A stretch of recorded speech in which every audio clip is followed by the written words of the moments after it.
Esse ano aí, tá? 700 anos antes de Cristo, já disse aqui antes, um homem genial chamado Tales, nascido na cidade de Mileto, na Grécia. Não sei se na Grécia peninsular, não sei se na Grécia continental. Teve uma sacada fantástica. Tudo o que se sabia era aquilo que a religião ensinava. E a religião ensinava que Deus criou o homem à própria imagem. Daí ele deduziu muito logicamente que então esse Deus deveria ter criado esse homem com vontade de conhecê-lo e dar-se a conhecer. Logo, a próxima coisa a fazer era usar as capacidades superiores que Deus deu ao homem para ver se essa afirmação se mostrava verdadeira. Você vê que a última dedução, a primeira dedução científica dele ainda está ligada à religião. Daí para frente ele se desligou. Aí ele foi perseguindo todas as noções de mistério que as religiões de então apresentavam, e havia muitas, muito material, muita coisa. Por exemplo, um sacerdote de uma religião daquelas, de mistérios, que via e conversava com um dos grandes mestres da sua própria escola, que já tinha morrido há muito tempo, né? O corpo biopsíquico. Para eles, na época, uma coisa fantástica. A questão da aparência, do déjà vu. Eu tenho certeza que já vi alguém ou alguma coisa, e isso não é verdade. A sincronicidade, eu pensar em você e você de repente aparecer diante de mim. Então, ele foi em busca do mistério. Mas o mistério visto sob a ótica da lógica. Um salto e tanto, hein? Olha, depois quem vai disciplinar a lógica é Aristóteles. A lógica de Tales ainda é uma lógica mística, poética, religiosa, tanto assim que ele se socorre frequentemente ainda de links religiosos para dar explicações. Então, quem vai enquadrar a lógica precisamente é Aristóteles, lá pelo ano 340 a.C. Quase 400 anos. Então, Tales não tinha ainda as ferramentas necessárias, mas criou, fundou, iniciou o pensamento científico. O homem tem a capacidade de perceber quando algo é absurdo. Por exemplo, entre os diálogos dele que Aristóteles fez, graças a Deus, na época em que viveu, fez uma história da filosofia. E graças a essa história da filosofia que Aristóteles fez, nós temos preciosidades, fragmentos dos primeiros filósofos. Então, um deles diz assim: cheguei à conclusão que todo homem é um mentiroso. Impossível viver sem mentira. Aí Tales diz: posso acreditar nessa afirmação se a personalidade indigitada que diz que todo homem é um mentiroso e ele é homem, também ele é mentiroso, logicamente, porque ele afirma é duvidoso. Né? Essas pequenas brincadeiras começam a aparecer, e outras que ele não conseguiu, como explicar o movimento. surgiram duas escolas, uma que explicava o movimento. Heráclito dizia que só existe constância na mudança. Fica até poético, né? Enquanto que Parmênides dizia que o movimento é aparente. Porque naquela época acreditava-se num Deus universo. Era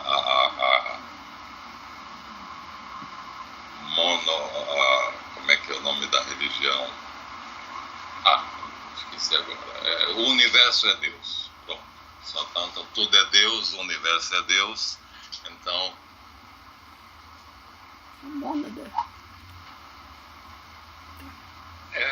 diz que era a religião dos cientistas, era essa qualquer coisa. Mas o homem não cessa de perseguir o mistério. E o pior, segundo relatos de cientistas, as perguntas se multiplicam geometricamente à medida que se encontram respostas para as perguntas anteriores.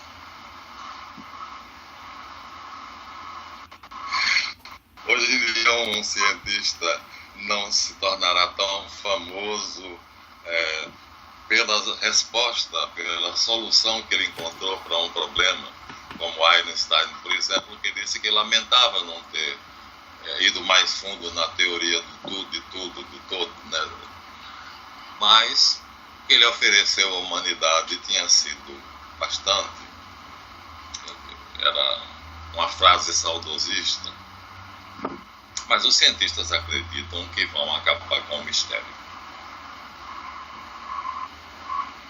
Ontem, viajando pela internet, encontrei no YouTube o vídeo de um cientista neurofisiologista brasileiro que está fazendo a propaganda de que o leigo deve se aprofundar na neurofisiologia, que muita coisa a gente vai conseguir entender.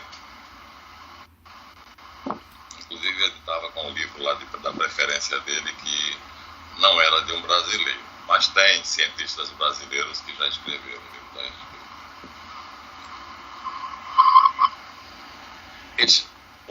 Os brasileiros, os cientistas brasileiros, neurofisiologistas, na Universidade de Campinas, fizeram uma estimativa que o mundo inteiro aceitou. Olha que maravilha, estamos no topo. Que o cérebro humano possui cerca de, e esse cerca de é um grande talvez, 100 bilhões de neurônios.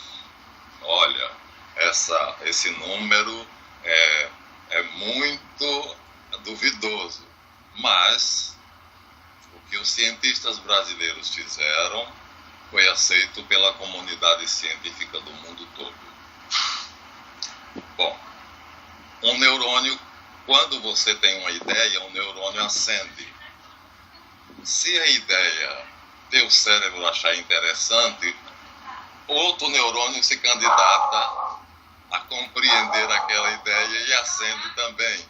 E assim vai se acendendo uma rede neural, e esse campo fica bem delimitado. Ele fica, pelos aparelhos que eles já têm, fica realmente uma malha assim. Enquanto isso, outros vão se formando, mas como tem menor interesse, né? Então prevalece aquele que o seu gosto elegeu, e aí sobre aquele você vai tendo muitas ideias. Por baixo, esses 100 bilhões de neurônios são capazes de produzir 100 trilhões de conexões neurais.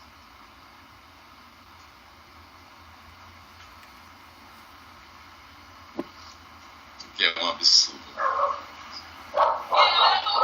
Os próprios cientistas não conseguem supor, se o homem conseguisse metade disso, embora achem que Einstein conseguiu ativar 45% do cérebro dele. Então, Hawking faleceu sem conseguir descobrir a teoria do tudo, a lei do tudo.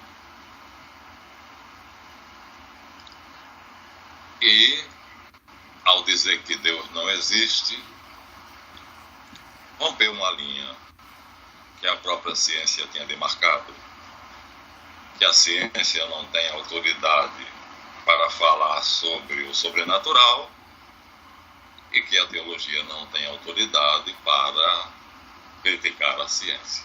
Então, cada um tem o seu campo delimitado. Ele rompeu isso. Bem, a humanidade viveu, agora eu vou desfazer aqui o que eu fiz no outro vídeo. A Vênus tem 300 mil anos de idade. Eu disse que era 3 bilhões de anos. 300 mil anos.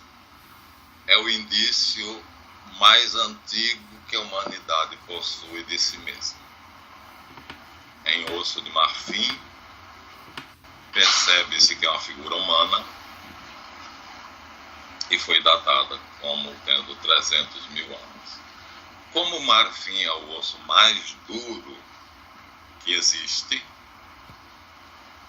com que o homem de 300 mil anos atrás poderia ter cortado e feito encraves num pedacinho de marfim, dando-lhe uma aparência humana.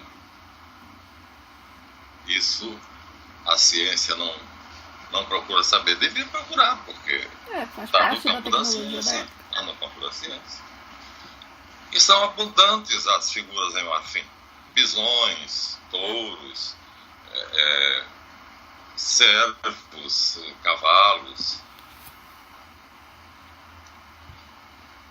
Então, parece, quando a ONU editou um livro que está aqui acima da minha cabeça sobre a evolução, dava-se ao ser humano o surgimento do Homo sapiens 100 mil anos. Está lá, está escrito lá, aquela célebre figura do macaquinho, do outro maiorzinho, até que fica em pé. Bem, a Vênus de Tantã tem 300 mil. Então, o Homo sapiens não pode ter surgido há 100 mil anos, porque aí é evidente, a contradição é muito evidente. Hoje, a Enciclopédia Globo estima que a humanidade tenha 1 milhão de anos. Bem mais do que se supunha no início. E o homem continua sendo um mistério indecifrável. Não, o cérebro é o maior de todos os mistérios. O próprio neurofisiologista, ele pretendia fazer uma série grande de vídeos, mas só fez 3, uma pena. Porque é muito claro, os vídeos dele são muito claros. Pois bem, Stephen Hawking foi chamado ao Vaticano para receber uma medalha de honra por ter provado que a Bíblia tinha razão. A criação é um fato. Pois ele não diz na teoria do Big Bang que tudo começou há 14 bilhões de anos. É a afirmação básica da teoria do Big Bang. Há 14 bilhões de anos aconteceu algo que eles chamam um fenômeno que não se pode detalhar, não, que deu origem a tudo. Aí eu perguntei ao Léo, peraí, mas existe uma lei universal que é chamada a lei da conservação das massas, a lei da entropia,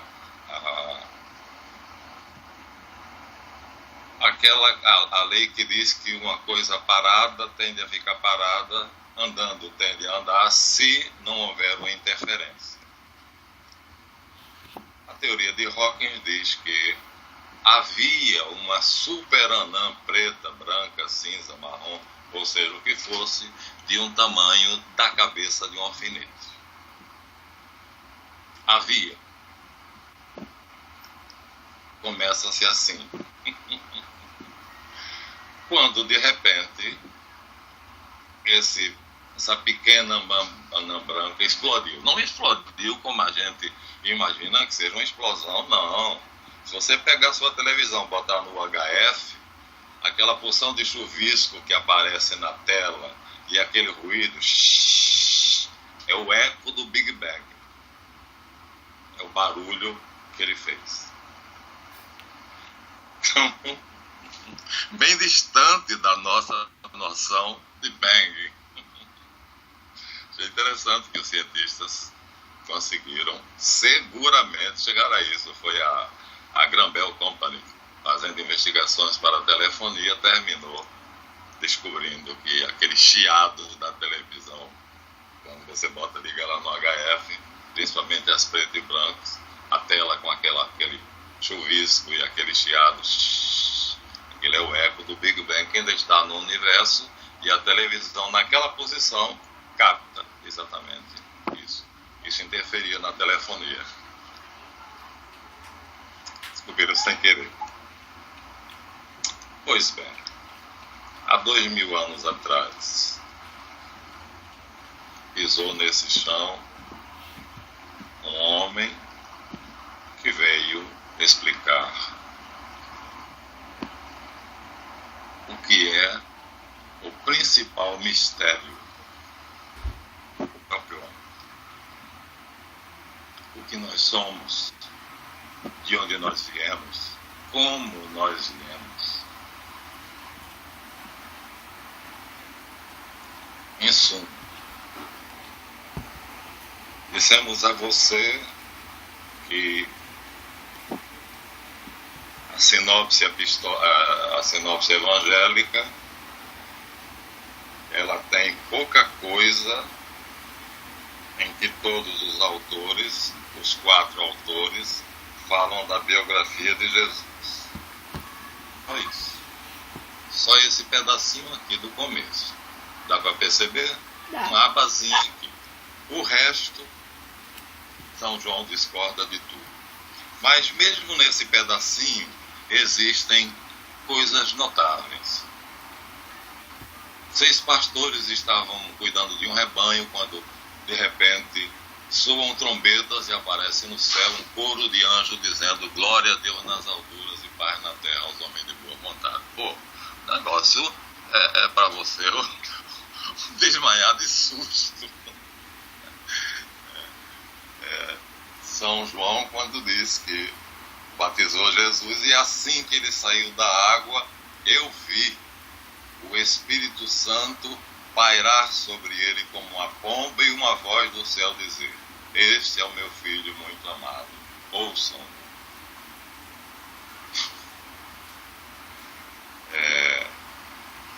E o mesmo São João Batista, consequentemente, diz: por isto eu afirmo que este é o Filho de Deus. Aí é que ele tocou no negócio mais difícil, porque a nossa tendência é achar que todos nós somos filhos de Deus. Fecha a janela da área do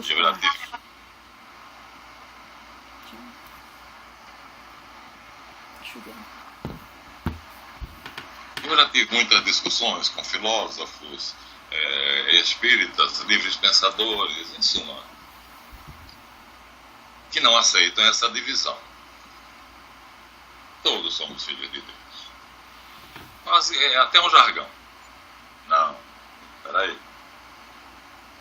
O que ele veio dizer, e está escrito no livrinho, foi dito inicialmente pelos 4 evangelistas que a igreja aceita como sendo canônicos, e depois as cartas paulinas, os discursos dos santos padres e mais coisas aí, é que só existe um Filho de Deus.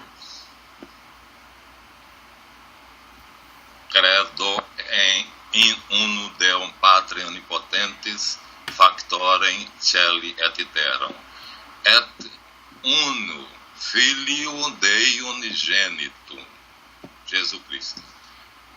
Creio em Deus Pai e no seu Filho único, Jesus Cristo. Essa discussão foi assunto de um concílio onde tudo ficou resolvido. Católicos orientais e ocidentais, ninguém discutiu. Até os testemunhos de Jeová concordam. Somos criaturas. Então a nossa natureza é semelhante à de uma árvore, não é de um cão também, de uma mula, não, é algo maior, porque Deus nos fez a sua imagem e semelhança, então nós temos uma substância, algo da substância divina, mas não somos filhos.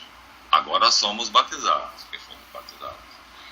Mas é difícil de uma pessoa qualquer aceitar essa divisão. Toda a natureza foi criada. Portanto, toda a natureza é uma criatura só. Criatura de Deus. Agora, um homem foi gerado.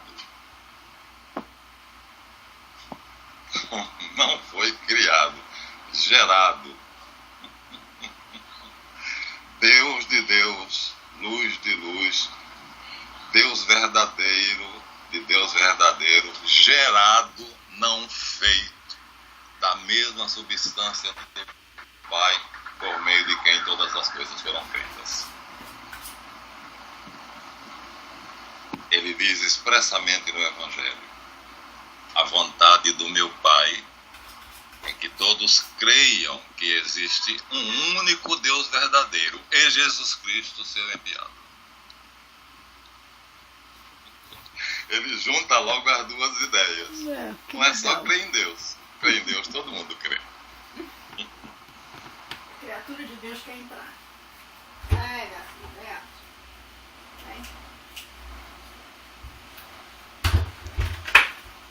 Pode perder uma aula, né? Então, o batismo de Jesus divide a sinopse, porque antes do batismo, até a gente encontra coisas misteriosas. O anjo Gabriel visitou Maria e disse a ela que ela iria ficar grávida do Espírito Santo, porque Isabel, que morava na Judéia, já estava grávida há 6 meses. Quer dizer, ficar grávida do Espírito Santo é um negócio que uma pessoa que tenha juízo não gosta de querer acreditar.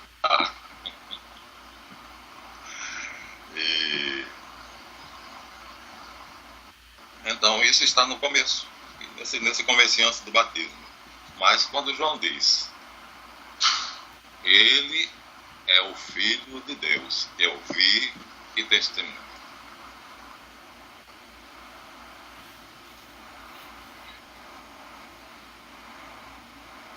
Em filosofia, a gente usa a palavra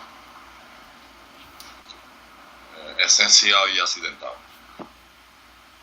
As duas palavras. Essencial, aquilo que não pode deixar de existir. Acidental, aquilo que pode deixar de existir. Então, tudo é acidental. Somente Deus é essencial. Só Deus tem essência.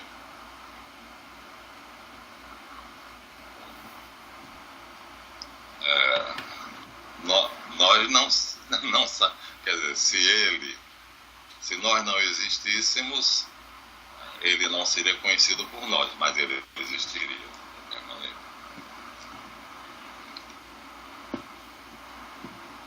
São João, pegando o link com Tálio de Mileto, de que ele vai explicar com lógica, diz: no princípio era o Logos, e o Logos estava com Deus, e o Logos era Deus. E o Logos se fez carne e habitou entre nós. Então, se Tales tentou explicar o mistério na base da lógica, João diz: topa a parada, pego o seu desafio e vou levar adiante. Vou explicar o mistério com base na lógica. Agora, numa lógica muito mais exata, porque Aristóteles tinha reformulado todas as formas de lógica anteriores a ele, dando-nos a lógica aristotélica, que é uma obra-prima. Hoje já tem a lógica matemática, que é ainda mais precisa do que a lógica aristotélica. Então, Deus tem lógica. Porque o Logos estava com Deus. E o Logos era Deus. E esse Logos veio à Terra para falar desse Deus com o qual ele estava. Então, tudo que saiu da boca desse Logos sai naturalmente de Deus. Não pode não haver lógica. Tem que ser preciso. Então, aquela frase que eu gosto muito, que duvida-se, muitas igrejas cristãs ainda duvidam que Jesus Cristo teve uma existência pré-terrestre. E ele, num discurso chamado Sermão Sacerdotal, onde ele pede por nós, ele diz, pede ao Pai: Pai, eu quero que onde eu estiver estejam também todos os que me deste, para que vejam a glória que tu me deste, o amor com que me amaste antes da criação do mundo.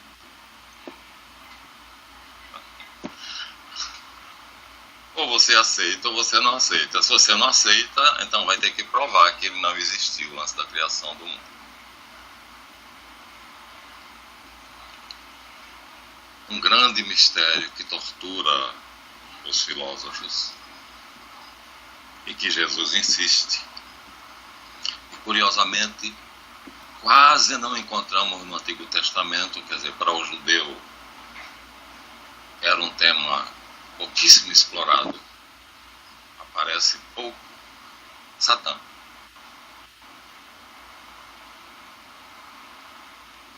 Todos os 4 evangelhos dizem que Jesus, depois do batismo, foi impelido pelo Espírito Santo para o deserto para ser tentado por Satanás. Orificamente assim, para. O advérbio é de fim, finalidade. Foi impelido para. E aí, cada um descreve ao seu modo como é que foi a tentação. Bem, você pode interpretar os fatos descritos ali em Lucas, Mateus, Marcos e João do jeito que você quiser. O que você não pode discutir é que depois do batismo, depois que o Espírito Santo pairou sobre ele em forma de pomba, esse mesmo Espírito o impeliu para o deserto para ser tentado por Satanás. Mas Satanás existe? Que ideia pouco adequada para o século XXI. Que ideia pouco adequada para o século XXI.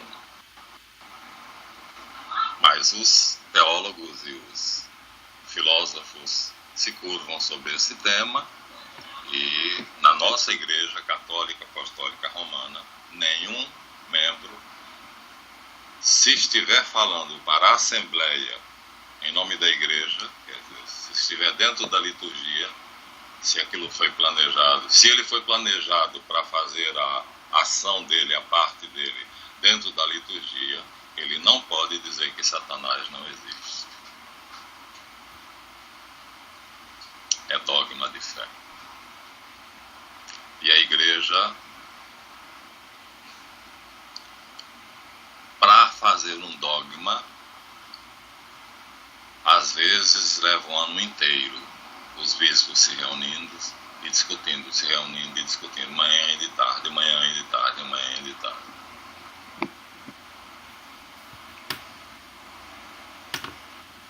Bom, o livro de Jó, que é um dos livros da sabedoria, Antigo Testamento, diz: certo dia, os anjos apresentaram-se diante de Deus para dar contas do que tinham feito, e Satanás estava entre eles. É um dos poucos lugares onde está. Claro, há lugares apenas, como por exemplo quando Saul tenta matar Davi, jogando uma lança nele. Saul está meio cochilando sob o som da harpa de Davi. De repente ele acorda bruscamente e pega a lança do guerreiro que está do lado dele e joga. Davi se esquiva. A Bíblia descreve o fato dizendo: um anjo mau da parte do Senhor Deus fez Saul jogar a lança para matar Davi. É a mesma coisa, é uma perífrase, mas é a mesma coisa. Um anjo mau da parte de Deus, só existe um anjo mau da parte de Deus. Quer dizer, o mistério fica logo esclarecido que é da parte de Deus, ou seja, ele está acorrentado como um leão. Não pode fazer nada que não lhe seja permitido. Até porque dentro do contexto do livro, Deus diz: de onde vens? E ele diz: de percorrer a terra e dar-lhe a volta por inteiro. E Deus diz: viste meu servo Jó, obediente, devoto, crente como nenhum outro. E Satã responde: pudera, cumulaste Jó de toda a felicidade que um mortal pode desejar. Ouro, prata, joias, servos, palácios, filhos e filhas. Até eu te glorificaria recebendo tantos bens. Achas que se Jó perdesse aquilo que tem, ele blasfemaria e te amaldiçoaria na tua cara? Aí Deus diz: vai e tira todos os bens que ele tem, mas não as pessoas que ele ama. Começa o desafio. Então, no livro de Jó, esse anjo mau da parte do Senhor aparece como fazendo parte de um jogo onde Deus move as peças, e um bispo mexicano, acho que da cidade de Trujillo, pediu à igreja que mudasse um pouquinho o Pai Nosso: não nos deixes cair em tentação, mas livrai-nos do mal, amém. Ele disse: a redação desse jeito está de acordo com o aramaico original, mas o que se entende é: não deixes que sejamos tentados, mas Deus quer que sejamos tentados. Então, a Escritura deixa clara que Satanás é um instrumento de Deus para provar a nossa fé, a nossa fidelidade, o amor que nós temos por Ele. Então, não nos deixes cair quando em tentação seria uma redação adequada, mas não pegou. De qualquer forma, hoje, quando a gente vê nem todos, né? Porque há muitos médicos crentes, mas uma pessoa com epilepsia, você vê, no Evangelho isso diz que ele estava endemoniado. Quando fala que Jesus expulsava demônios e o cara ficava bom, então o endemoniado recado do Evangelho eram epiléticos. Só que eles não conheciam ainda a lista de doenças. Então eles falavam endemoniado. Pode até ser. Mas o fato é que ele curou. E a epilepsia tem controle, mas não tem cura. Permanece um mistério. A vontade do meu Pai é que todos os homens se salvem. Aquele que o meu Pai atrair a mim, eu não o lançarei fora, não o desprezarei, porque Deus quer a salvação de todos os homens. Meu Deus, mas se essa é a vontade de Deus, então por que nem todos os homens se salvarão? Como o próprio Jesus Cristo diz mais adiante, que no dia do julgamento haverá aqueles que dirão Senhor, Senhor, e ele dirá, afastai-vos de mim para o fogo eterno, reservado para o diabo e os seus anjos, porque eu não vos conheço. Então, os próprios livros sagrados nos colocam, então, assim, a vontade de Deus respeita a liberdade do homem de aceitar a vontade dele ou de negar a vontade dele. É lógico. A isso chamamos livre-arbítrio.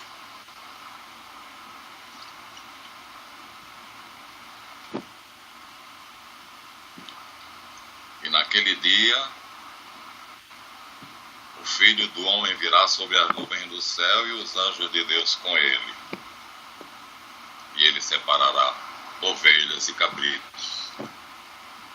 E dirá às ovelhas, vinde bendito do meu Pai para o reino que vos está preparado, porque tive sede e me deste de beber, fome me deste de comer, estava nu e me vestistes, no cárcere me foste visitar, no hospital doente me foste ver.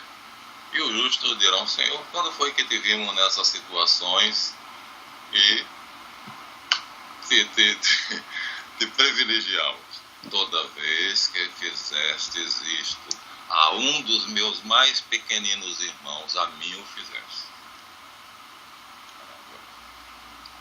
Que responsabilidade.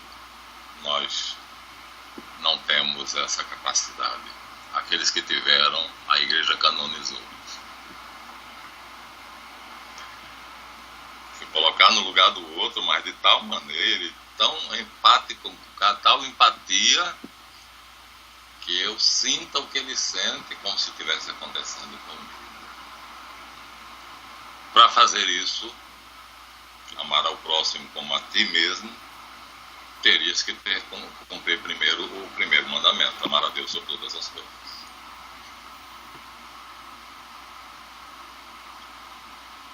Aquele que ama a Deus sobre todas as coisas vai fazer a vontade dele. E se a vontade dele é que você, vendo um nu, o vista, vendo um faminto, alimento e tal, então você fará. Então, tudo se reduz a um único mandamento.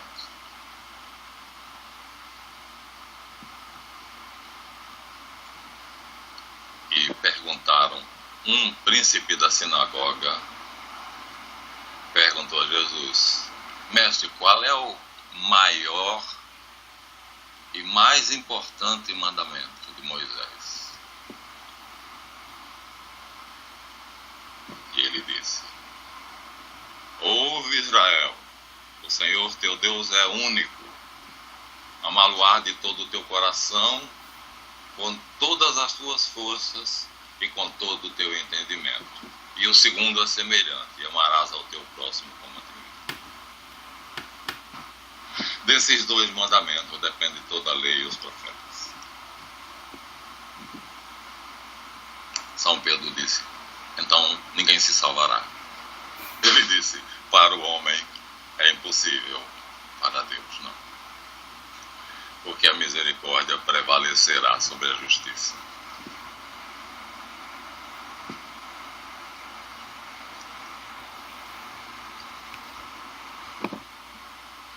A palavra mistério era muito conhecida. Escolas de mistérios, havia muitas.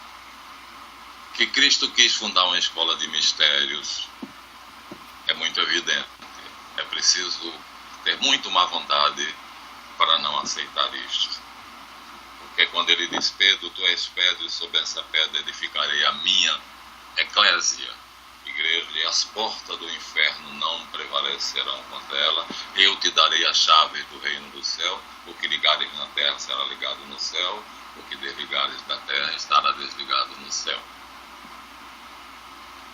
Então fica bem claro que ele tem um plano. Que esse plano vai começar com um homem que vai substituí-lo, ou que vai ser vigário, vai assumir o lugar dele, que é Pedro.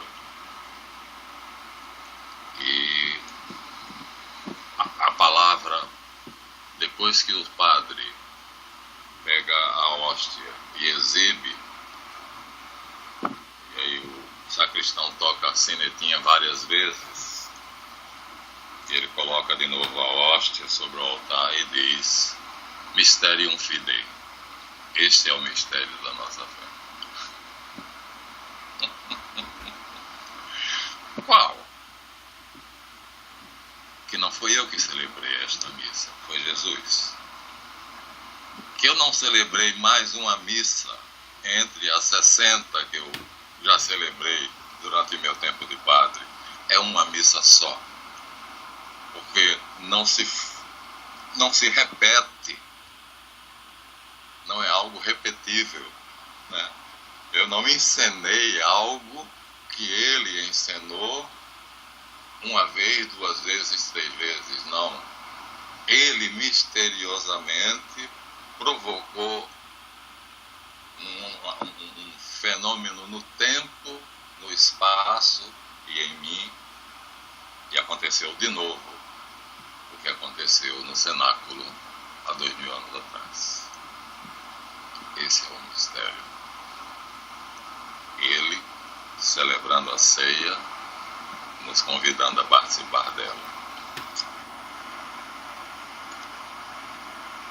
Difícil de aceitar. São João não começa o evangelho dele dizendo que vai aceitar o desafio de Tales e vai falar tudo com lógica. O que é o tempo? O que é o espaço? Só agora nós poderemos pensar nisso, porque no século XVII não poderíamos. Então hoje, quando eu falar que a missa é isto, você terá condições de entender. No século XVII você não teria condição, porque não se sabia. Tudo já está acontecendo, tudo já aconteceu. A última palavra dele na cruz foi: consumatum est. Tudo está feito. Tudo está feito. Tudo está feito. Consumado. Então, é assim que nós vemos. Mas veja, perfeitamente lógico agora que nós conhecemos quântica. Sem a física quântica, difícil de imaginar. Ontem, na novela da Record, a Record passa umas novelas interessantes, pelo menos o tema é o sagrado. Quando eu tenho tempo eu vejo. Passou a transfiguração. Interromperam, vai continuar hoje. Ele leva os apóstolos, Pedro, Tiago e João, sobe um monte, manda eles ficarem a uma certa distância, como Moisés, quando foi falar com Deus no Sinai, levou 72 anciãos, mas mandou eles ficarem a uma certa distância.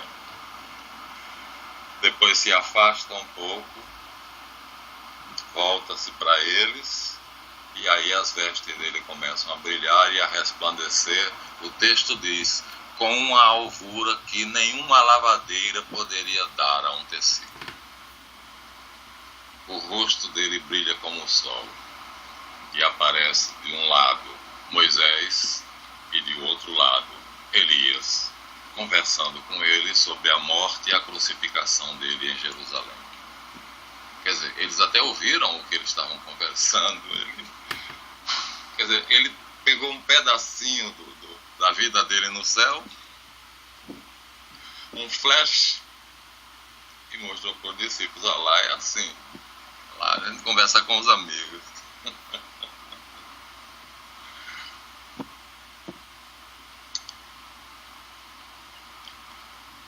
O mistério de Cristo. Está aí o centro de toda a vida do cristão, seja ele católico ou não. Eu acho que até Karnal, que devolveu a carteirazinha dele de ateu, segundo palavras dele. Você leu o artigo, não? Ele fez uma análise do Pai Nosso, chamada a oração, ele colocou a oração universal. O título é a oração universal. Eu copiei, eu tenho o arquivo. E aí vai analisar o Pai Nosso. E aí diz assim: creio que a partir de hoje eu vou ter que devolver à Associação dos Ateus a minha carteirinha de ateu convicto.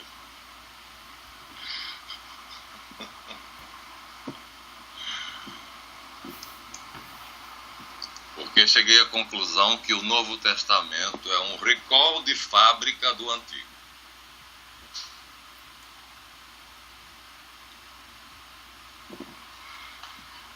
O personagem central é o mesmo, Deus. É Ele que faz tudo. Só que Ele fez algumas coisas da maneira antiga que Ele não gostou muito, então mandou que quem tivesse essas coisas erradas se aproximasse para Ele fazer de novo. Muito interessante a conversão dele descrita desse modo. Existia um livro escrito por Valentin Incio. No tempo que eu comprava livros, eu não compro mais livros, mas no tempo que eu comprava livros, de vez em quando pedem, mandam um pedido para a gente, eu tenho que mandar para importar. Importa de Lisboa, porque o Brasil não tem mais, só a editora. Valentin Incio, O Dogma de Cristo. Título assim, rápido, do Dogma de Cristo. Que seria a mesma coisa que dissesse o mistério do Cristo. Quer dizer, Tales, lá pelo ano 700 da fundação de Roma, decidiu compreender aquilo que as religiões diziam que eram mistérios. Por isso eram chamadas escolas de mistérios ou religiões de mistério. Define-se mistério como sendo algo que se faz utilizando objetos sensíveis e materiais, mas que tem um efeito invisível, imaterial. Então eu estou fazendo, no caso do batismo, eu te batizo em nome do Pai, do Filho e do Espírito Santo, mas não é aquilo que está acontecendo, aquilo é o que eu vejo. No invisível está acontecendo outra coisa. Essa é a noção de mistério. Bem, essa é a noção de mistério que prevalece. Essa é a noção de mistério que as escolas de mistério tinham. E essa é a única coisa que um cristão deve meditar com seriedade, porque tudo passa. O mistério do Cristo. Os apóstolos tentaram nos ajudar. Eu tenho uma enciclopédia ali, escrito por Bloch, judeu, quando a manchete existia. Lembra da manchete? Uma Bíblia Sagrada. Tem uma história e tem ali a Bíblia Sagrada. E foi ali o único lugar onde eu vi nota de rodapé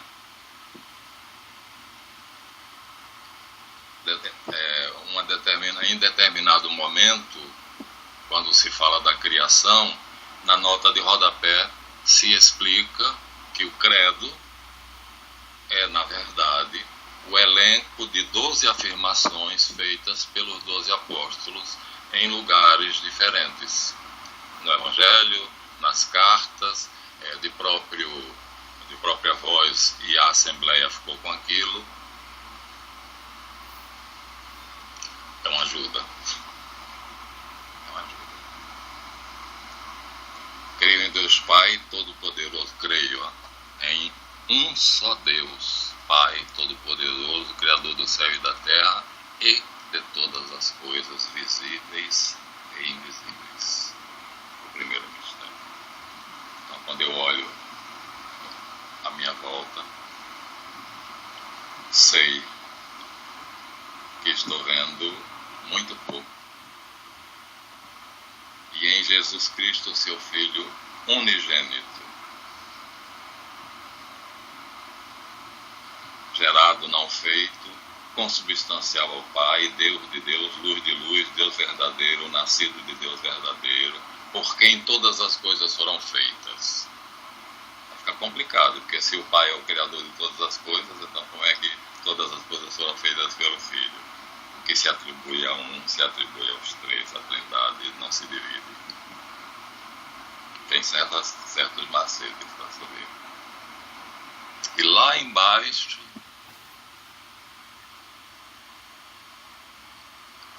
creio no Espírito Santo, na Santa Igreja Católica, vê que não diz Apostólica Romana, hein? Na comunhão dos santos, na remissão dos pecados, na ressurreição da carne e na vida eterna. Amém. Então, a Católica Apostólica Romana é uma razão social. Católica é a sua relação de coração, do seu coração para o coração de Deus. Só você sabe.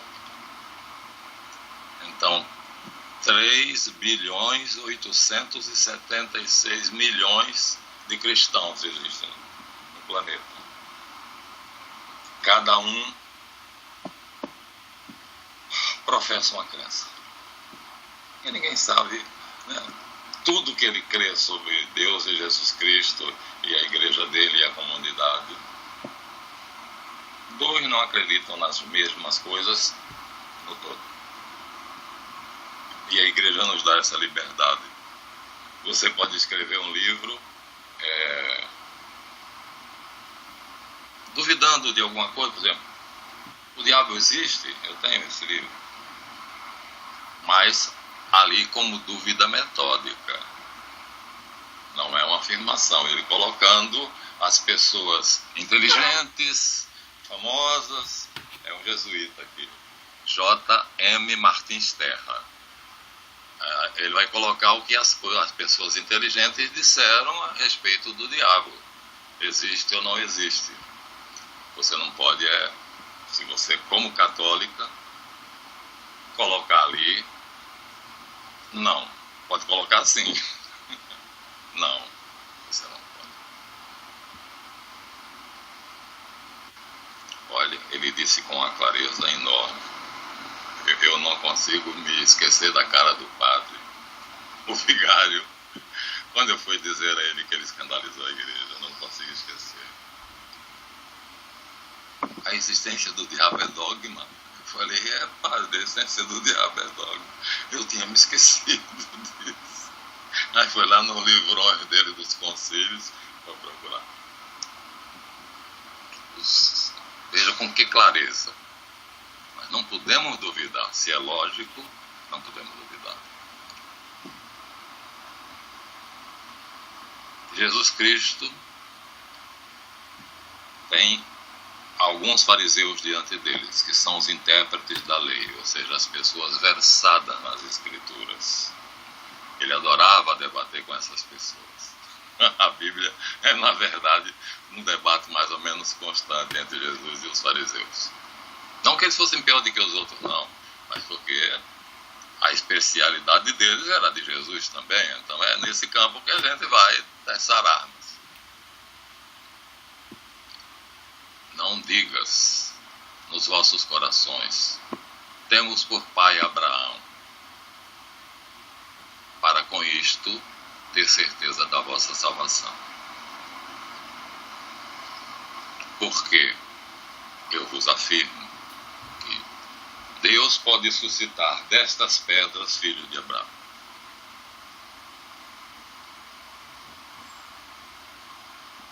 Aí ele diz, mas nós temos orgulho de nosso pai ser Abraão.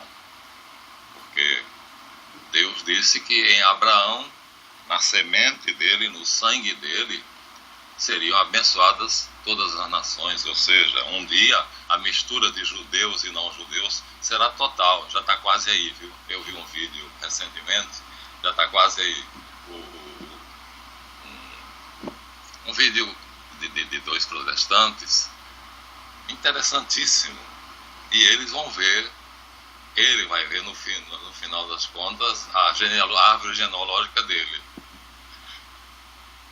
Tem acho que umas 60 componentes genéticas. A primeira, judeu Ashkenaz. Ele não tinha a menor ideia, porque ele arrasa o judeu. A avó materna, serviço, trisavó paterna dele era judia Ashkenaz. Então, um dia todas as nações terão esse cruzamento, se já não tem. Então, quer dizer, se temos sangue de Abraão, somos filhos de Abraão. Se somos filhos de Abraão, Deus disse que nele serão abençoadas todas as nações da terra. Então, somos herdeiros da bênção.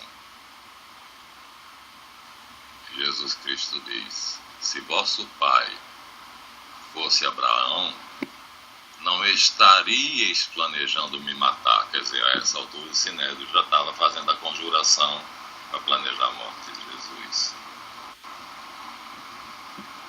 Vosso pai é o diabo, que é mentiroso e assassino desde o princípio do mundo. Quando ele mente, ele faz o que lhe é próprio.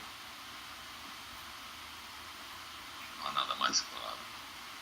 Aí a gente vê lá no Jardim do Éden, né? Mas Deus disse que a gente não comesse daquela fruta. As outras podem tudo, mas essa não. Ah, Deus sabe que essa que é a boa. Quer dizer, ele volta lá para dizer que o mito da serpente é, na verdade, uma alegoria para explicar como a morte entrou no mundo. Muito claro. Não tem como. Então, quando filosoficamente, às vezes, a gente coloca uma argumentação de que há muitas maneiras de você encarar a palavra diabo, diabolos, ou Satan, mesma coisa, obstáculo. Filosoficamente, e como eu disse, a igreja dá permissão que você analise o livro de Gênesis do 1 ao 11, o Apocalipse do 1 ao 22, mas você está apenas fazendo um exercício de compreensão da Escritura. Porque Frei Leonardo Boff escreveu que Maria foi virgem antes e depois, não, antes do parto, mas depois do parto não.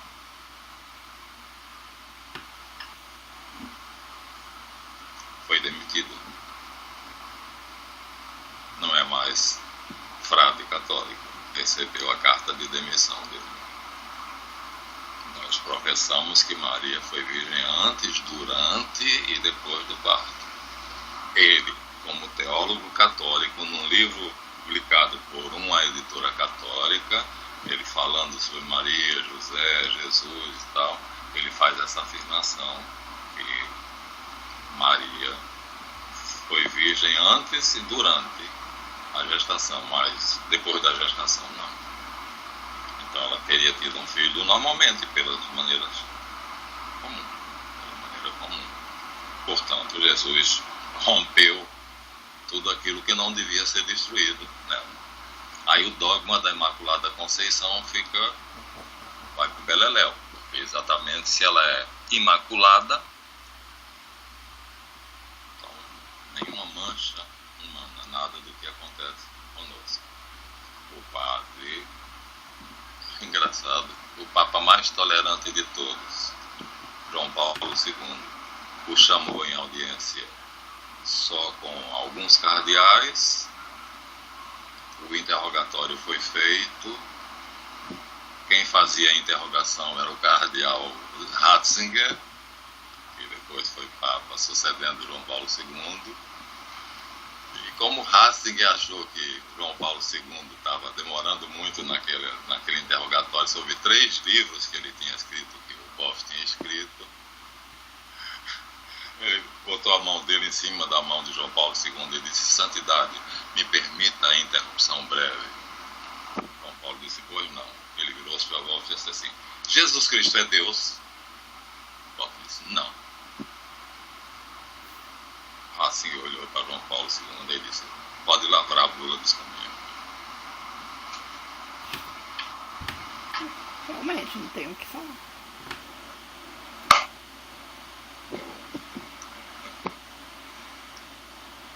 Perdeu todas as prerrogativas, perdeu tudo. Mas poderíamos escrever um livro tecendo considerações sobre as possibilidades da existência pré-terrena de Jesus, dele ser Deus. Essa possibilidade leva para sim, mas aí como exercício do raciocínio, a dúvida metódica, né? Como ele diz, cartesiana. Só isso.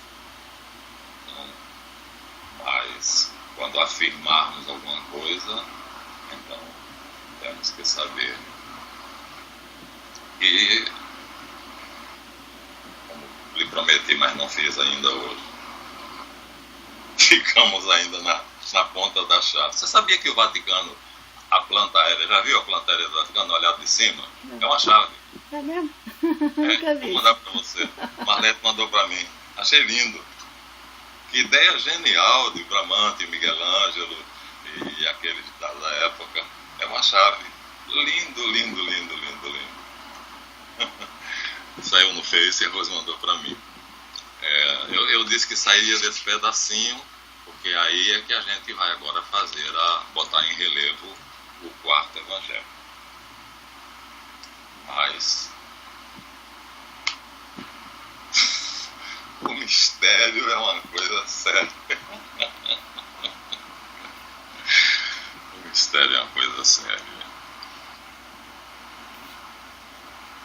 São Paulo diz: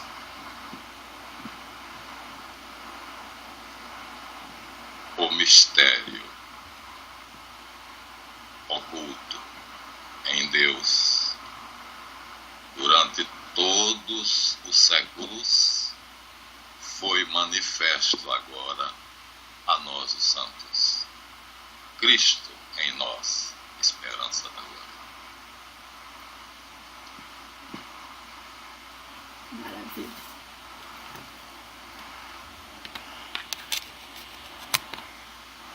A humanidade não sabia que dentro do seu coração tem uma chaminha brilhando.